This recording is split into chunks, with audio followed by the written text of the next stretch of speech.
பிள்ளையை கர்த்தர் தனிமைப்படுத்த நோக்கம் என்ன தெரியுமா? உன் ஆவிக்குரிய கண்களை திறக்கும்படி கர்த்தர் தனிமைப்படுத்துகிறார். உன்னை ஏன் தெரியுமா உன் குடும்பத்தை விட்டு கர்த்தர் தனிமைப்படுத்தி வைத்திருக்கிறார்? உன் மேல் இருக்கிற சித்தத்தை நீ அறிந்து கொள்ள வேண்டும். அதற்காக தான் கர்த்தர் தனிமைப்படுத்துகிறார். ஒருவேளை இந்த யாக்கோபு அம்மா அப்பாவுடைய செல்ல பிள்ளையா இருந்தா இவனுக்கு இஸ்ரவேல் என்று பெயர் கிடைத்திருக்காது.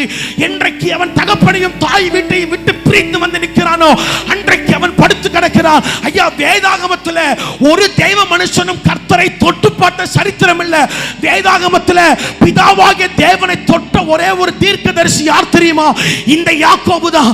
இவன் என்றைக்கு தன் தகப்பனை விட்டும் தாயை விட்டும் தனித்து விடப்பட்டானோ அன்றைக்கு அந்த யாக்கோபின் நதிக்கரையில ஜெபிக்கும் பொழுது வசனம் சொல்லுகிறது, ஒரு புருஷன் அவனோடு போராடினான்.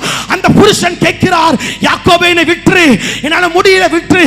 இல்ல ஆண்டவரே, நீர் என்னை ஆசீர்வதித்தால் ஒழிய உம்மை நான் விட மாட்டேன். டேய், உன் பேர் என்னடா? என் பெயர் யாக்கோபு. இனி உன் பெயர் யாக்கோபு அல்ல, இனி உன் பெயர் இஸ்ரவேல். நீ மனிதனிடத்திலும் போராடி ஜெயம் பெற்றாய், உன் தேவனாகிய கர்த்தராகிய என்னிடத்திலும் போராடி ஜெயம் பெற்றாய். இந்த ராத்திரி நேரத்தில் கர்த்தருடைய ஊழியக்காரனாய் சொல்லுகிறேன், உன்னை கர்த்தர் தனிமைப்படுத்துகிறது நல்லது. ஒரு சில மனிதரை உன்னை விட்டு கர்த்தர் விலக்குகிறது நல்லது.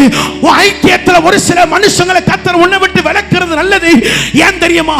உன் கண்களை கர்த்தர் திறக்க போகிறார். உனக்கு ஒரு இஸ்ரவேல் என்கிற ஒரு அழைப்பை கர்த்தர் தர போகிறார்.